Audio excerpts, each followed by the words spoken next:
இந்த நாளிலும் தியானத்துக்காக எடுத்துக்கொண்ட வார்த்தை நம் அடையாளங்களை காத்துக்கொள்ளுதல். அடையாளம் என்பது ஐடென்டிட்டி, சரியா? ஸோ முதல் மனிதனாகிய ஆதாம், வேதத்தில் ஆதாம் என்கிற ஒரு முதல் மனிதன், ஆண்டவர் அவனுக்கு ஒரு அடையாளத்தை கொடுத்திருந்தார். ஆனால் செய்த சில தவறு செய்ததினாலே தன்னுடைய அடையாளத்தை அவன் இழந்து போனதை நாம் எல்லோரும் அறிந்திருக்கிறோம். அதே போல இன்றைக்கு நாம் வாழ்கிற சமுதாயத்திலே நாம் குறிப்பாக வாலிபர்கள், பெரியவர்கள் கொஞ்சம் அநேக பேர் தங்களுடைய அடையாளத்தை இழந்து போகிறார்கள். அதற்கு முக்கியமான ஒரு காரணம் சமூக வலைத்தளம், சோசியல் மீடியா என்பதாக. ஸோ இந்த சோசியல் மீடியாவுடைய இந்த ஆதிக்கம், அதில் அநேக பேர் இன்றைக்கு அடிமைகளாக இருக்கிறார்கள். அதே சோசியல் மீடியா பார்த்துட்டு போகிறது ஒன்று, அது அடிமைகளாக இருக்கிறது ஒன்று. இன்றைக்கு உள்ள வாலிபர்கள், பெரியவங்க ஒரு 40-50 வயசு வரைக்கும் உள்ளவங்க பார்த்தீங்கன்னா அடிமைகளாக இருக்கிறார்கள். ஸோ ஒரு காரியத்தை செய்ய விடாமல், எனக்குன்னு ஒரு அடையாளம் இருக்கும், நான் இந்த அடையாளத்தை நோக்கி தான் நான் பிரயாணப்படணும் என்றால், இந்த சோசியல் மீடியா வந்த பிறகு நான் செய்ய நினைக்கிறதை செய்ய முடியாமல் இந்த சோசியல் மீடியா நம்மை தடுத்து விடுகிறது, சரியா? ஸோ இன்னைக்கு நாம் நினைக்கிறதை கடைபிடிக்க முடியாமல் வாழ்கிற ஒரு உலகத்திலே வாலிபர்கள் வாழ்ந்து கொண்டிருக்கிறார்கள். ஆண்டவர் சொன்னார், நீ என்ன லைக் பண்ணு சொன்னா. ஆனால் இன்னைக்கு சோசியல் மீடியால லைக் பண்ணுங்க, பெல் பட்டனை ரிங் பண்ணுங்க, சப்ஸ்கிரைப் பண்ணுங்க. அது எனக்கு தெரியல, அவனுக்கு யூஸ் பண்றவனா கரெக்டாக தெரியுது. அதுக்கப்புறம் இன்னொன்று கமெண்ட் பண்ணுங்க, இன்னொன்று ஷேர் பண்ணுங்க, இல்லையா? ஆமாம் ஆமாம். ஸோ இன்னைக்கு ஆண்டவர் என்ன சொன்னார்னா, நீங்கள் என்ன ஒரு கிறிஸ்தவ ஒரு பிள்ளைகள், ஆண்டவரை நேசிக்கிற ஒரு பிள்ளைகள், ஆண்டவரை நம்ம நேசிக்க வேண்டும். ஆனால் இன்னைக்கு சோசியல் மீடியா எனக்கு என்ன சொல்லி கொடுக்குது, என் நண்பன் எதை அனுப்புனாலும் ஒரு லைக் பண்ணணும். அந்த லைக்லேயே தான் நம்ம இந்த எண்ணங்கள் இன்னைக்கு இருந்து கொண்டு இருக்கிறது. ஆண்டவரை லைக் பண்றத விட்டுட்டாங்க. இன்னைக்கு ஆண்டவர் சொல்றாரு, என்னுடைய வார்த்தைகளை ஷேர் பண்ணுங்க, மற்றவங்களும் சொல்லுங்கன்னு சொல்றாங்க. ஒரு பிள்ளைகளும் சொல்றது கிடையாது, ஒரு பெரியவங்களும் சொல்றது கிடையாது.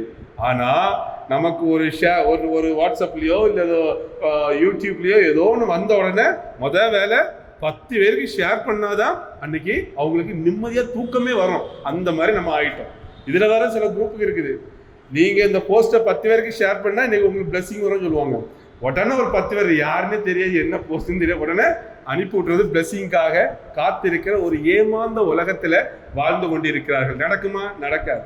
ஸோ இன்னொரு குரூப் இருக்குது, இதை நீங்க 10 பேருக்கு ஷேர் பண்ணலன்னா இந்த ஒரு ரத்தங்கி செத்து போன மாதிரி மிரட்டுறாரு, அதுக்கு பயந்து ஷேர் பண்றவங்களும் இருக்கிறாங்க. இதெல்லாம் நடக்குது, அங்கங்க நடக்குது.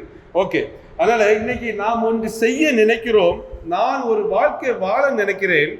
ஆனால் நானா என்ன சொல்லல, பொதுவா சோசியல் மீடியால வாழ்ந்து கொண்டிருக்கிற ஜனங்களை பார்த்து சொல்லணும், வாழ முடியாமல் நாம் இன்றைக்கு தவித்து கொண்டிருக்கிறோம். ஸோ உண்மையாக எனக்கு எது பிடிக்கும், எனக்கு எது தேவை, நான் எதை சிந்திக்க வேண்டும் என்பதை விட்டுவிட்டு இன்னைக்கு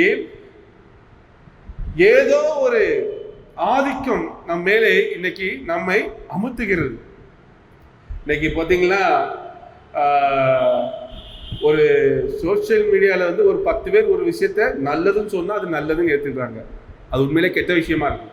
உண்மையிலே ஒரு நல்ல விஷயம் இருக்கும், அது கெட்டதுன்னு சொல்லி 4 பேர் கமெண்ட் போட்டால் உடனே நம்ம பார்த்துட்டு அதுதான் நம்ம யூஸ் பண்ணாமல் இருக்கிறோம்.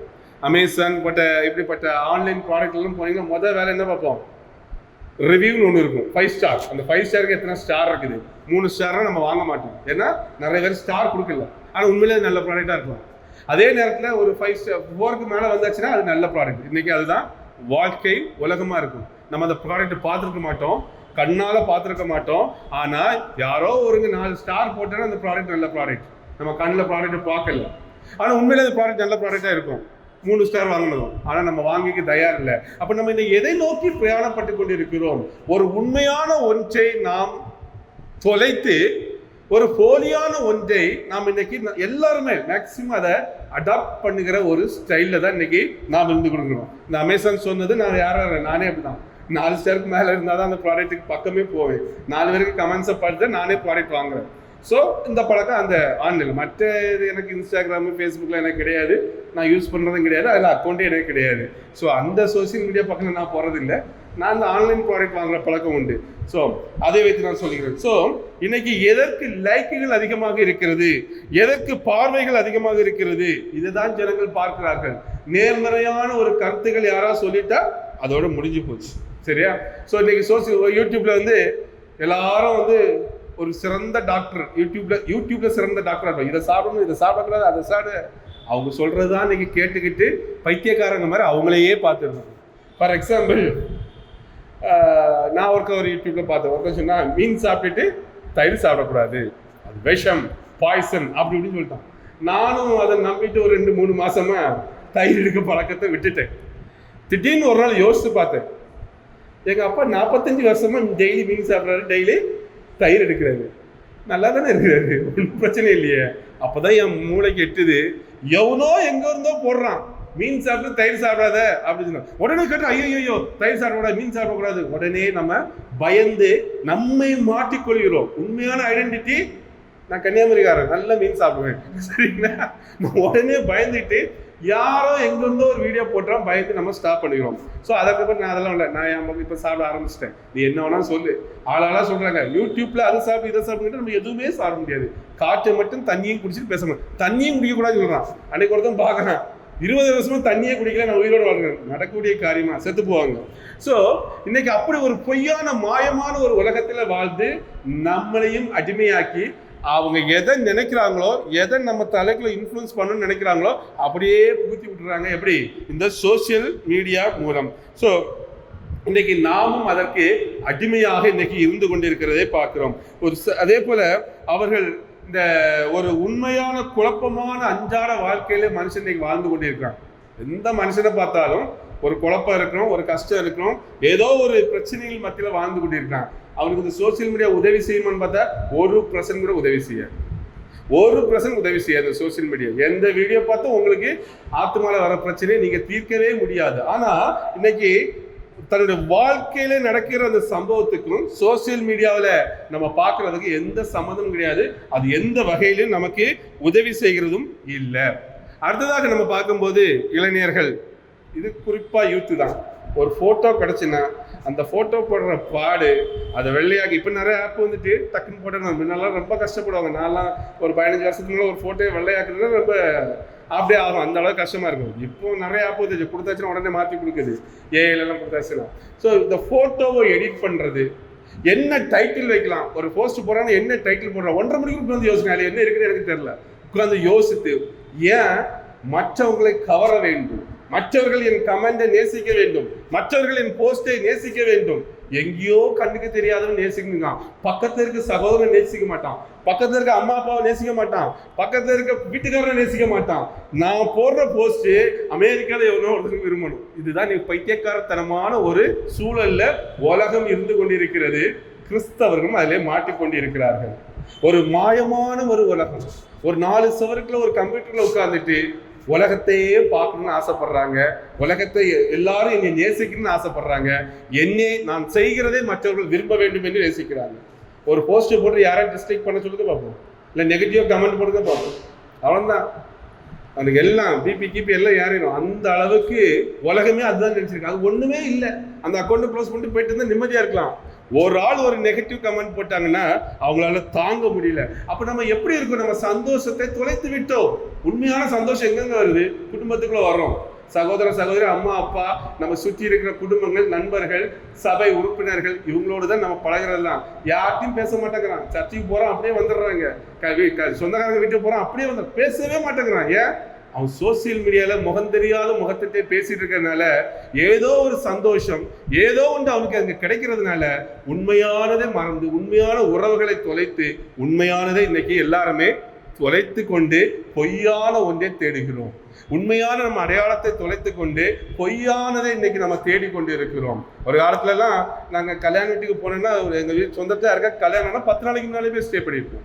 அந்த 10 நாள் மொத்த குடும்பமும் சேர்ந்து உட்காந்து சமைச்சு, தேங்காய் திருவது, ஒரு ஆள் காய், அந்த வயசுல இருக்குமே காய்கறி வெட்டி இருக்கேன், தேங்காய் திருவேன், உட்காந்து சமைச்சு ஒரு கல்யாண வீடு நடத்துவோம். இன்னைக்கு கூட பிறந்த அண்ணன் வீட்டுல விசேஷனாலும் 12:30 மணிக்கு தாலி கட்டினா 12:30 கரெக்டாக 29க்கு போய் நிற்கிறான். போயிட்டு கரெக்டாக அட்டன் பண்ணிட்டு சாப்பிட்டுக்கிட்டு ஆளாக ஓடுறான். இதுக்கு வாழ்ந்து என்ன பிரயோஜனம்? எதுக்கு வாழ்றான்னு எனக்கே புரியல. நிறைய பேர் இன்னைக்கு அப்படி போயிட்டு இருக்குது. இன்விடேஷன் சோசியல் மீடியாவில் பறக்குது, வாட்ஸ்அப்பில் பறக்குது. முன்னால இன்விடேஷன் ஒரு பெரிய வேலை, கல்யாணத்துக்கு கட்டி போயிருன்னு சொல்லுவாங்களே, அது இன்விடேஷன் கொடுக்குறது பெரிய வேலை. இன்னைக்கு எல்லாம் வாட்ஸ்அப் தான். சரி, அதாவது தூரத்தில் ஓகே அக்செப்ட் பண்ணிக்கலாம். எல்லாமே ஒரு பொய்யானதை நாம் தேடிக்கொண்டு இருக்கிறோம். ஏனென்றால் அவனுக்கு பொய்யான ஒரு உறவு, பொய்யான ஒரு சந்தோஷம், பொய்யான ஒன்று எங்கேயோ ஒரு இடத்துல சோசியல் மீடியாவில் கிடைக்கிறது. இன்னைக்கு நீங்கள் ஒரு இடத்துக்கு போகிறீங்க, போனோன்னா என்ன பண்ணுவீங்க? எப்படி இருக்கீங்க? உடனே பாக்கெட்டில் இருக்க மொபைலை தூக்கிட்டு ஒரு ஆள் இந்த பக்கம், ஒரு ஆள் அந்த பக்கம், ஒரு ஆள் அந்த பக்கம் வருந்தாரு. இதுக்கு சொந்தக்காரங்க வீட்டுக்கு வர போகிறாங்களாமா. இப்போ இந்த பிரயோஜனம் ஒரு பிரயோஜனம் கிடையாது. நாங்கள்லாம் போனால், நான் இன்னைக்கு கூட காலத்தை சொன்னேன், மார்னிங் 9 மணிக்கு வெளியே போனேன்னா நைட் 6 மணி வரைக்கும் விளையாடுவோம். இப்போ அதே இது நீங்கள் சோசியல் மீடியாவில் அந்த டைமை வேஸ்ட் பண்ணிட்டு இருக்கிறார்கள் வாலிபர்கள். எந்த உறவுகளும் பேச கிடையாது. எனக்கு எங்கள் வீட்டுக்கு ஒரு பையன் 1 வருஷத்துக்கு மேலே வந்தான். எனக்கு யாரும் தெரியாது, தூரத்துக்கு சொந்தம், வேற ஒருத்தவங்க கூட்டிட்டு இருந்தாங்க. காலேஜ் செகண்ட் இயர் படிக்கிறான். 5 நிமிஷம் கூட அவனுக்கு அந்த எங்கள் வீட்டு அந்த ஹாலில் அவனால் இருக்க முடியல. திடீர்னு ஆளை காணும். அந்த பையன் யாருன்னு எனக்கு தெரியாது. எங்கள் சொந்தக்காரங்களுக்கு சொந்தக்காரங்க, அவங்க எங்கள் வீட்டுக்கு கூட்டிட்டு வந்தாங்க. இல்லை ஒரு பையன் என்னாலே காணல. மற்றவங்களும் பிரேக்ஃபாஸ்ட் சாப்பிட வந்துட்டாங்க. காலத்து மார்னிங் 9 மணிக்கு வர்றாங்க. மற்றவங்களும் நாங்கள் பிரேக்ஃபாஸ்ட் ரெடி பண்ணிட்டு டேபிள் சாப்பிட்றாங்க. அப்போ நான் யோசிச்சு, ஒரு பையன் வந்தானே, அந்த பையன் எங்கே அவங்கள்ட்ட வருவான் அப்படின்னு அவங்க அசால்ட்டாங்க சாப்பிட ஆரம்பிச்சாச்சு. இந்த பையன் என்ன பண்ணான்னு நேரம் யார்ட்டுமே சொல்லலை.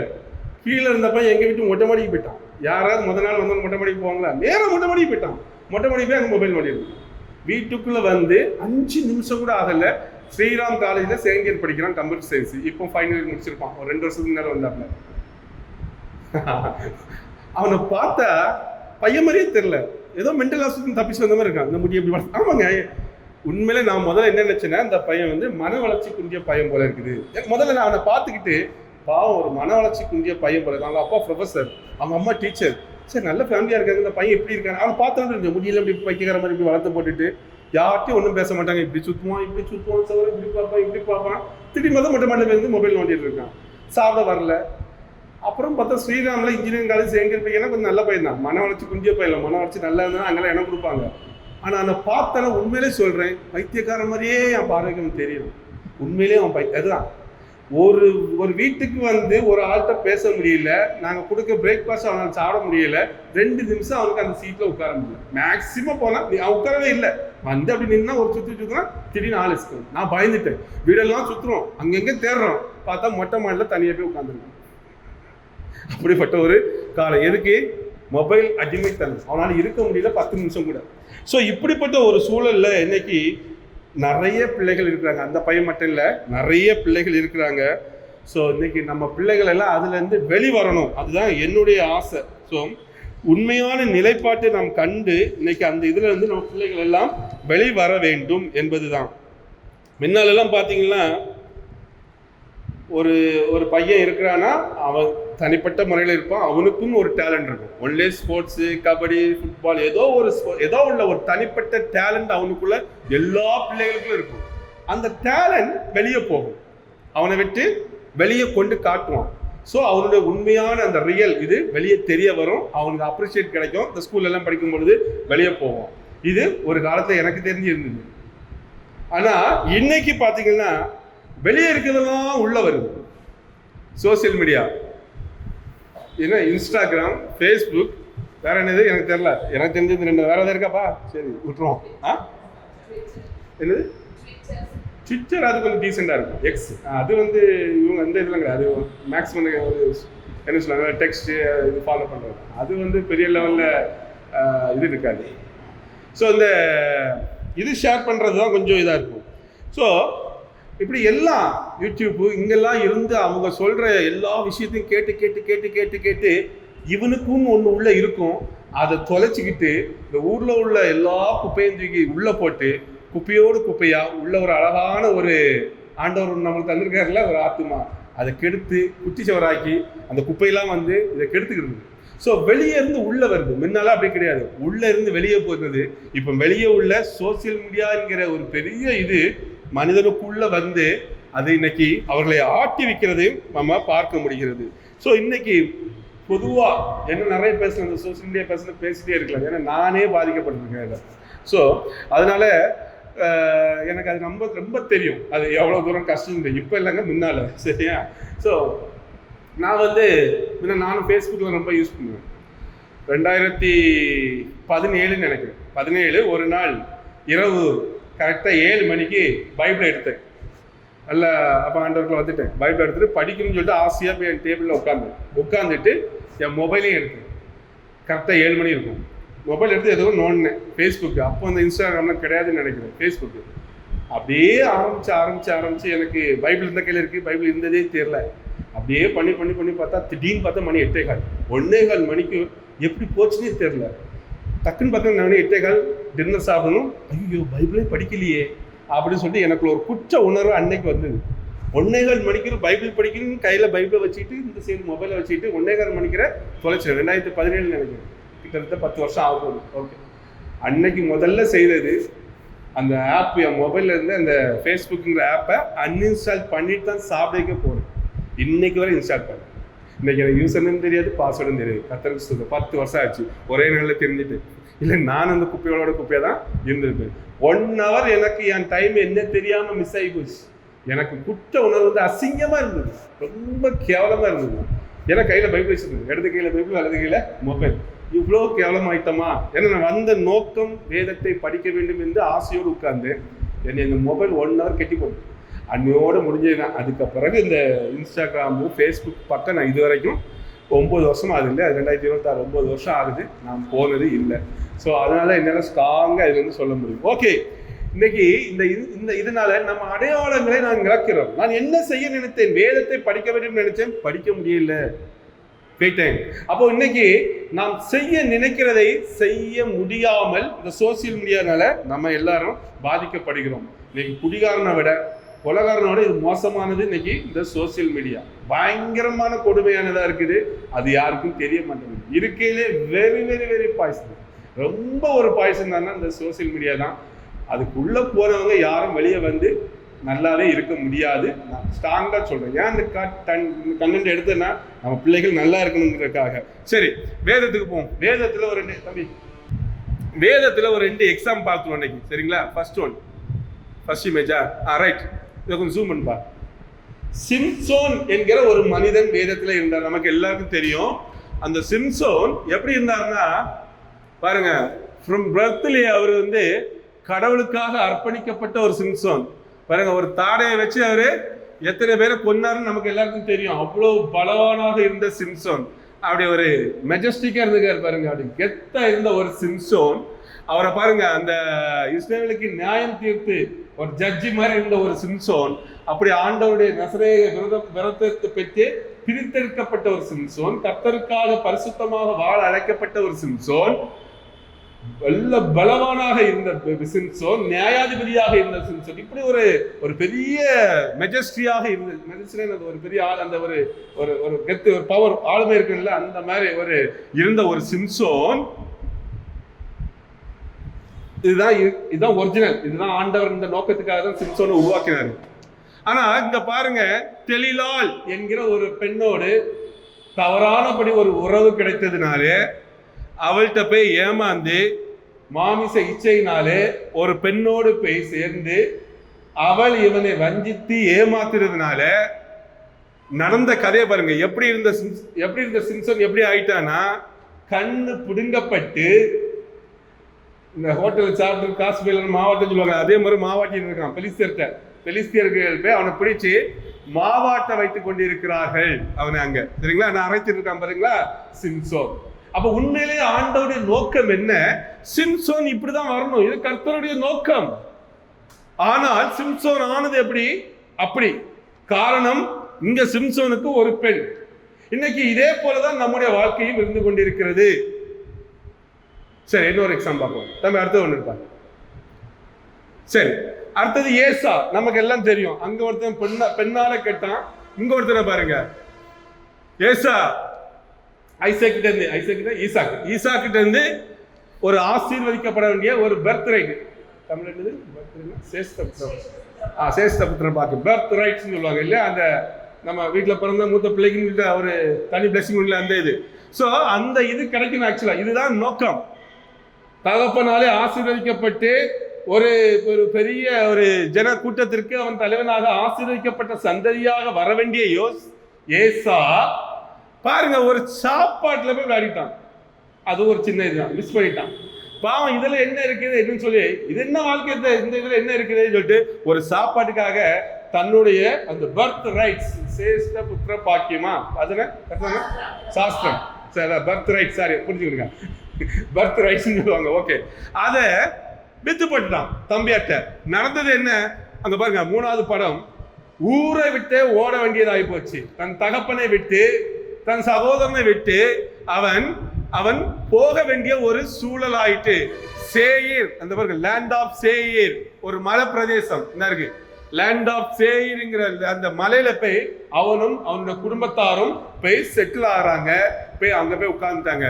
அப்ப அழைக்கப்பட்ட நோக்கம், ஆபிரகாம் சந்ததியிலே அவன் ஆசீர்வாதமாக அவருடைய முழு சந்ததியும், எப்படி யாக்கோபுல இருந்து 12 சந்ததிக்கு இன்னைக்கு வரைக்கும் அந்த இஸ்ரவேல் நாட்டில் உள்ள ஒவ்வொரு அந்த 12 கோத்திரமும் நிலைத்து நிற்கிறதோ, எப்படி ஆண்டவருடைய பார்வையில் விசேஷமானவர்களாக இருக்கிறார்களோ, அப்படி இருக்க வேண்டியவன் ஒரு சாப்பாட்டை விளையாட்டா நினைச்சு அவனுக்கு கொடுக்கப்பட்ட அந்த அடையாளம், ஒரு மூத்தவன் என்கிற ஒரு அடையாளத்தை நிசாரமாக எண்ணி ஒரு சாப்பாடுக்காக தான் விட்டான். இதில் என்னத்தை இருக்குன்னு சொல்லிட்டு விட்டுட்டு போனா, கடைசியில் ஒரு நாடோடியாக போய் உட்கார வேண்டிய ஒரு நிலைமை அவனுக்கு வருகிறதை நாம் பார்க்கிறோம். அடுத்தது போப்பா,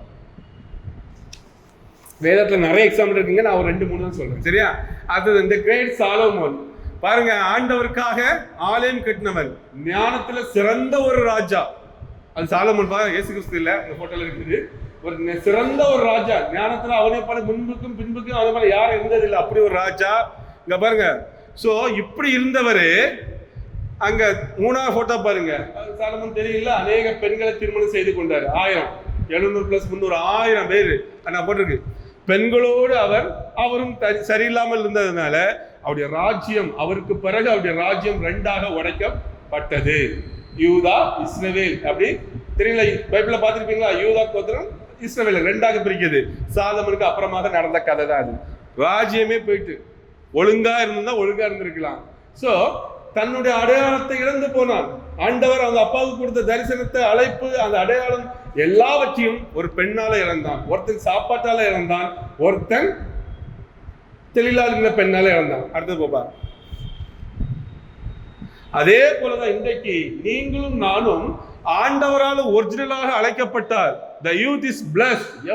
எல்லா வாலிபர்கள் எல்லாருமே கர்த்தரால் ஒரிஜினலாக இப்படிதான் ஆசீர்வதிக்கப்பட்டவர்கள். எப்படி ஆதாம் உருவாக்கப்பட்ட போது ஆசீர்வதிக்கப்பட்டானோ, எப்படி ஆண்டவர் அவனோடு இடைப்பட்டு அந்த பிரசனத்துல இருந்தானோ, இதுதான் ஆண்டவருடைய நோக்கம். ஆனால் இன்னைக்கு சோசியல் மீடியா என்கிற ஒரு டீவியேஷன் எல்லாருக்கும் வந்துட்டு, இதுக்கு ஆண்டவர்கிட்ட நம்மை பிரிப்பதற்கு scrolling, feed, like, online, always in line. இந்த படத்தை பார்த்தா உங்களுக்கு தெரியும், நான் எக்ஸ்பிளைன் பண்ணதில்ல, அது பிரசங்க ரெடி பண்ணதோட படத்தை ரெடி பண்ணது ரொம்ப டைம் ஆயிடுச்சு புரிதலுக்காக, சரியா? எப்படி சொல்லல, எப்படி இருந்தனா இப்படி ஆயிட்டுன்னு சொன்ன மாதிரி, எப்படி இருக்க முடியனா இங்க பேர் பைத்தியக்காரன் மாதிரி தெரியும். டார்க்னஸ் அண்ட் லாஸ், அவன் வாழ்க்கையே தொலைந்து அவங்க ஒரு டார்க்னஸ்ல இருக்காங்க. நிறைய லைட் ஆஃப் பண்ணி போட்டு தான் மொபைல் பாக்குறாங்க, டார்க்னஸ் தான் மொபைலும் பாக்குறாங்க. கண்ணுக்கும் கெடுதல், உடலுக்கும் கெடுதல், மனதுக்கும் கெடுதல். சோ 3வது லெவல்ல தான் இன்னைக்கு நிறைய பேர் இருக்காங்க. இது ஏதோ நான் பிரசங்கத்துக்காக மட்டும் நான் சொல்லவில்லை. நான் என்ன இருக்குல்ல, அந்த 3வது ஒரு போட்டோ இருக்குல்ல, இது ஒரு நாள் எனக்கு ஆண்டவர் தரிசனத்திலே காட்டி கொடுத்தார். நான் வாலிபர்களுக்காக ஒரு நாள் ஜெபிக்கிற பொழுது என் கண்களுக்கு முன்பாக வந்த தரிசனம், அநேக வாலிபர்கள், பெரியவங்கள் இல்ல, வாலிபர்கள் எல்லாம் ஆம்பளை பசங்க தான் இருந்தாங்க. இல்ல, அநேக பேர் இப்படி ஒரு இருட்டு அறைக்குள்ள இருக்கிறாங்க. ஃப்ரெண்ட்ல இந்த ஜெயில் கம்பி மாதிரி கம்பி அதுக்கு பின்னால இருக்கிறார்கள். அப்ப அநேக பேர் சிறை இருப்புல இருக்கிறார்கள் என்று தெரிந்து, நான் இந்த ஊழியெல்லாம் ஆரம்பிக்க முன்னால, அதுக்கப்புறம் தான் யூத் மினிஸ்ட்ரி ஆரம்பிச்சேன் நான். சோ வாலிபர்களுக்காக ஜெபிக்கணும், வாலிபர்களை ஆண்டவர்களாக கொண்டு வரணும். கர்த்தர் அவர் பாரப்பட்டு என்ற காட்டின தரிசனம் அந்த 3வது இருக்குது. இன்றைக்கு இருக்கிற வாலிபர்கள் நிலைமை இதுதான் என்று எனக்கு காமிச்சாரு. நான் தான் சாட்சி, நானே சொல்றேன். கர்த்தர் என் வார்த்தைகளை பார்த்து கொண்டு இருக்கிறார். அதனால இன்னைக்கு அநேக பேர் இருக்கிற நிலைமை இதுதான். நாம இருக்க வேண்டியது இப்படி. இதுதான் ஆண்டவர் நம்ம உருவாக்கின நோக்கம். ஒவ்வொரு நாளும் அவர்கிட்ட இருந்து அவருடைய பிரசனத்துல வாழணும், அவரோட கூட வாழணும்னு சொல்லிட்டு அவருடைய பிரசனத்துல இருந்து பிரிக்கிறது தான் இது. அப்போ சிம்சோனுக்கு ஒரு பெண்ணால அவருடைய பலன் எல்லாம் இழந்து குழனாகி வாழ்க்கையை தொலைத்தான். சாலமோன் பெண்களால் இழந்தான். ஏசா சாப்பாட்டால் இழந்தான். இன்னைக்கு வாழ்கிற வாலிபர்கள் சோசியல் மீடியா என்கிற மிகப்பெரிய ஒரு சர்ப்பம். எப்படி ஆதாம் ஏவாள் பாம்பால வஞ்சிக்கப்பட்டாங்களோ, இன்னைக்கு இருக்கிற சமுதாயம் இந்த சோசியல் மீடியாவாலே வஞ்சிக்கப்படுகிறது. அடிமையாக இருக்கிறார்கள், அவங்களுக்கே தெரியாமல் இருக்கிறார்கள். தங்களுக்கு இருந்த ஒரு ஆசீர்வாதம் அங்கே போனதுனால தெரியாமல் எல்லாரும் ஆசீர்வாதத்தை இழந்து கொண்டிருக்கிறார்கள். ஒரு நாள் தெரியும் இதனுடைய எஃபெக்ட். ஒரு அளவுக்கு போன பிறகுதான் சோசியல் மீடியாவினால என்ன கஷ்டம், நம்ம வாழ்க்கை எவ்வளவு தூரம் போயிருக்கு என்பது நமக்கு தெரியும். ஸோ நீங்கள் இருக்க வேண்டியது இன்னைக்கு இதுதான் உங்களுடைய ஒரிஜினல் என்பதை இன்னைக்கு தயவு செய்து கொஞ்சம் தான் இருக்கிறீங்க பார்த்துட்டு இந்த பூமியில இருக்கிற வரைக்கும் இந்த போட்டோவை மறந்துறாங்க. நான் உங்களுக்காக உண்மையிலே முதல்ல நான் போட்டோ ரெடி பண்ணல, இந்த இதுக்கு இது தேவைங்கிறதுக்காக உட்கார்ந்து ஒவ்வொன்றும் கதையா எழுதி ப்ரிப்பேர் பண்ணி கொண்டு வந்துருக்கேன். ரொம்ப டைம் எடுத்து கொண்டு வந்திருக்கோம். இதுதான் நீங்கள், இதுதான் ஆண்டவர், இதுதான் உங்களுக்கும் அவருக்குமான ஒரு உறவு.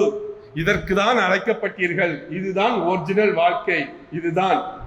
இந்த அடையாளத்தை இன்னைக்கு நாம் இழந்திருக்கிறோமா? பிகாஸ் ஆஃப் சோசியல் மீடியா, அதாவது சோசியல் மீடியாவினால் நாம் இழந்திருக்கிறோமா? பெரியவங்களே இழக்கிறாங்க. என்கிட்ட ஒருத்தர் ஒரு 50 வயசு இருக்கும், ஒரு பெரிய ஆளு, பெரிய பணக்காரர், நல்ல கிறிஸ்தவர் தான். அவர் என்ன சொல்றாரு, வந்து நைட்டு 12 மணி வரைக்கும் இப்போ புதுசாக இன்ஸ்டாகிராம் பார்க்காம இருக்க முடியல கிங்ஸ்லின் அப்படின்னு சொல்றாரு. 50 வயசு இருக்கும் அவருக்கு. எனக்கு ஆச்சரியமாக இருந்தது. ஏன்னா எனக்கு இன்ஸ்டாகிராம் அக்கௌண்ட்டே கிடையாது.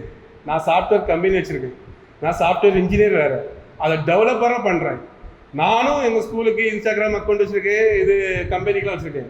இது வரைக்கும் பார்த்ததே கிடையாது. வேறு ஸ்டாஃப் வச்சு தான் பண்ணுவேன். சாட்சி எங்கள் ஸ்டாஃப்டாக தான் எல்லாம் கேட்டு பாருங்கள். ஒரு நாள் அந்த அக்கௌண்ட்டுக்குள்ளே போய் நான் பார்த்தது கிடையாது.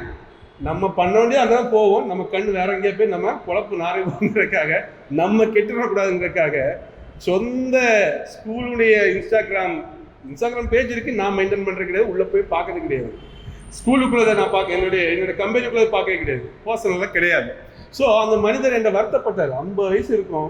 அவர் சொல்கிறேன், ஏன் விட்டுற வேண்டியதானே, பார்க்காம இருக்க வேண்டியதானே அவர்கிட்ட கேட்க, ஏன் டைம் வேஸ்ட் பண்ணுறேன்? முடியலை. ஒரு வார்த்தை சொன்னார், முடியலை. என்னால் முடியலை. 50 வயசுக்காரரு, சாதாரண ஆள் கிடையாது, டாக்டரேட் முடித்தவர், பெரிய ஆள், வசதியில் பெரிய ஆள். அவர் வருத்தத்தோடு சொல்கிறார், முடியலை. இந்த வார்த்தை எனக்கு மறக்க முடியாது, முடியலைங்கிறாரு. அப்போ அங்கே எங்கே போய் நிற்குது? முடியலைன்னு என்ன மீனிங்க? அவர் நினைத்தும் முடியவில்லை என்றால் என்ன? கிட்டத்தட்ட இது இந்த ஸ்மோக்கு, ட்ரிங்க்ஸு, வேற ஏதாவது பாவங்கள், சரி அது வேண்டாம், இப்போ சின்ன பிள்ளைகளுக்கு சொல்ல விரும்பல, அந்த பாவத்தோடு மோசமானதாக இந்த சோசியல் மீடியா இருக்கிறது. சரி, இங்கே இருக்கிறவங்க நிறைய பேர் சோசியல் மீடியா யூஸ் பண்ணுவீங்க. யோசித்து பாருங்க, யாரெல்லாம் கண்ட்ரோலில் வச்சுருக்கீங்க. நான் இப்போ உடனே கையெல்லாம் தூக்க சொல்ல மாட்டேன், அப்படின்னு சொல்ல மாட்டேன்.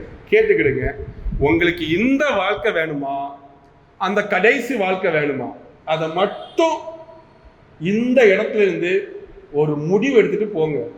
நல்ல முடிவாக எடுங்க, பொறுமையாக எடுங்க. அதுதான் வேணும்னா ஒன்றும் பண்ண முடியாது. இந்த வாழ்க்கை வேணும்னா தினமும் ஜெபி, தினமும் வேதம் வாசியுங்கள். உங்களுக்கு இந்த வாழ்க்கை நிச்சயமாக கிடைக்கும். ஆண்டவரோடு பேசுகிற அனுபவம். ஆதாம் தினமும் ஆண்டவர் வந்து பேசிருப்பாங்க. அன்னைக்கு ஆதாம் எப்படிப்பட்ட பைபிள் கிடையாது. அதனால ஆதாம் ஆண்டவர் வந்து பேசிட்டு போனாரு. ஆனால் பாவத்தில் விழுந்த பிறகு அந்த பேசல, விட்டுட்டாரு. அவன் வாழ்க்கையை மாறி போச்சு. அதே மாதிரி நீங்கள் தினமும் ஆண்டவரோடு கூட பேசிட்டே இருப்பீங்கன்னால் நீங்க அங்க போய் பேச மாட்டீங்க. அப்ப நம்ம ஏன் அங்க போறோம் என்றால், ஜப வாழ்க்கையும் வேத வாசிப்பும் ஒரு மனுஷன், நானாக இன்னைக்கு இவ்வளவு பிரசங்கம் பண்ணிட்டு ஊழியம் செய்திருக்கேன். நான் தினமும் ஒரு 1.5 hours ஜெபம் பண்ணாம ஒரு 1 hour நானும் பைபிள் வாசிக்காம இருந்தேன்னா என் புத்தி அங்கதான் போகும். என் கையிலையும் ஸ்மார்ட் போன் இருக்குது, யூடியூப் இருக்குது, என் புத்தி அங்கதான் போகும். செல்ஃப் கண்ட்ரோல்ல தான் இருந்துட்டு இருக்கும். அதெல்லாம் பார்க்கக்கூடாது. நம்ம ஆண்டவரோடு பிரசன்னத்துல நெருங்கி வரணும். அப்பதான் நம்மளால ஜெயிக்க முடியும், மற்றவர்களை ஆண்டவர்கிட்ட கொண்டு வர முடியும், அந்த அடிமைத்தனத்திலிருந்து விளக்க முடியும் என்பதற்காக உணர்ந்ததுனாலே, கர்த்தர் உணர்த்ததுனால இன்னைக்கு வாலிபர்களுக்காக நாங்கள் பிரயாசப்படுகிறோம். உங்களுக்கே தெரியும், காசு வாங்குறோமா, பணம் வாங்குறோமா, இல்லை வால் போஸ்ட் எடுத்து ஒட்டுறோன்னா ஒன்றும் கிடையாது. சைலண்டாக பண்ணிட்டு இருக்கோம். ஒரே நோக்கம், நமக்கு தெரிஞ்ச பிள்ளைகள், நம் பட்டணத்து வாலிபர்கள் இங்க வரணும், இதுல இருக்கணும், இதுலயே நிலைத்திருக்கணும். அந்த ஒரே ஒரு ஆசை தான். அதை நான் எனக்கு ஆண்டவர் தரிசனத்துல காட்டினதுனால அங்க போயிடக்கூடாதுங்கிற ஒரு பயத்துக்காக தான் என்ன ஆனாலும் பரவாயில்ல. ஆமா, அது வேற பாஸ், அது வேற. நான் என்ன சொல்றேன், எதை பயன்படுத்தணும்னு ஒரு இது இருக்குல்ல நமக்கு, அதுதான். சோ ஆண்டவர் தோட்டத்துல நல்லதை வச்சிருந்தாரு, கெட்டதை வச்சிருந்தாரு. அவர் சொன்னதை கேட்டதா பிரச்சனை இல்லை. மொபைல்ல நல்லது இருக்கு, கெட்டது இருக்குது. நல்லதை யூஸ் பண்ணா பிரச்சனை இல்லை. கர்த்தருடைய காரியங்களை யூஸ் பண்ணுங்க. யார் வேண்டாம்னு சொன்னா, அப்ப மொபைல் ஒரு ஏதன் தோட்டம் மாதிரிதான். நன்மை தீமை அறியத்தக்க கனியை உள்ள வச்சிருக்காரு. நாம் எதை சாப்பிடுகிறோம், சாத்தான் அதை தான் சாப்பிட சொல்லுவான். நம்ம எதை கேட்கிறோமோ அங்கதான் இருக்குது. ஸோ என்னுடைய ஆசை, இங்க இருக்க பிள்ளைகள் எல்லாம் இன்னைக்கு இந்த லெவல்ல நீங்க வந்துருங்க, வரணும். உங்களுக்காக நாங்க ஜெபிக்கிறோம். ஏனென்றால் உங்களுக்கு இந்த பாரம் இருக்காது தம்பி, உங்களுக்கு தெரியாது. அந்த மாதிரி ஒரு ஒரு ஒரு பிக்சர் நாங்கள் லாஸ்ட்ல காமிச்சிருக்கேன் பாருங்க, நான் வேதனையோடு போட்டிருக்கேன். இந்த பிக்சரை ஏதோ மனுஷன் எனக்கு காட்டல, கர்த்தர் எனக்கு தரிசனமாக காமிச்சதுனாலதான், அந்த ஒரு பாரத்துக்காக தான் எத்தனையோ பலவீனத்திலையும் எவ்வளவோ சூழல் மீட்டிங்ல நடத்த முடியாத இந்த சூழலிலும் மாசம் ஒரு காலாவது 4 பேருக்காவது இந்த சுவிசேஷத்தை சொல்லிடுவோங்கிறதுக்காக தான் ஒரே நோக்கத்தை பண்ணியிருக்கோம். ஸோ தயவு செய்து பிள்ளைகள் உங்க கூட படிக்க பிள்ளைகளுக்கும் சொல்லுங்க, கூட்டிக்கிட்டு வாங்க, இதை சொல்லுங்க. நீங்க உங்கள் இருதயத்தை விட்டு இது மாறாது இருப்பதாக. இந்த போட்டோ மட்டும் ஞாபகம் வச்சிருக்கப்பா, ஃபர்ஸ்ட் எல்லாம் கூட விட்டுருங்க, இதை ஞாபகம் வச்சிருங்க. இதுதான் ஆண்டவர் அழைத்த அழைப்பு, இதுதான் ஆண்டவர் நமக்கு கொடுத்த அடையாளம். இந்த அடையாளத்தை ஒருபோதும் நாம் விட்டுவிடக்கூடாது. நாம் இதிலே நிலைத்திருக்கணும். நம்ம சும்மா இருந்தாலும் நம்ம அங்க ஆட்டோமேட்டிக்கா போயிடுவோம். அதனால வேதம் வாசியுங்கள், ஜெபியுங்கள். நல்ல கூட்டம் இங்க இல்ல, வேற சபை கூட்டம், வேற இங்க கூட்டங்கள் யாராவது வச்சாலும் நீங்க பிள்ளைகளை அட்டென்ட் பண்ணுங்க. சின்ன வயசுல ஊழியம் பண்ணுங்க, சந்தோஷமா இருங்க. 4 பேருக்கு சொல்லுங்க. நான் தைரியமாக சொல்வேன், ஆண்டவருக்குள்ளாக நீங்கள் இப்படி இருக்கும் பொழுது உங்கள் வாழ்க்கை ஆசீர்வதிக்கப்படும். நீங்கள் அங்கே போனீங்கன்னா, நீங்க எப்படி போனாலும் சரி, யாராக இருந்தாலும் சரி, என்னுடைய பிள்ளைகள் 2 பேர் இருக்கீங்க, அவங்களாக இருந்தாலும் சரி, ஒன்றும் பண்ண முடியாது. அதனால காதுள்ளவன் வெரி குட், உங்களுக்கு எல்லாம் காது இருக்குது. ஸோ நான் சொல்ற வார்த்தையை தயவு செய்து கேளுங்க. கர்த்தர் நிச்சயமா உங்களை ஆசீர்வதிப்பார். Okay, God bless.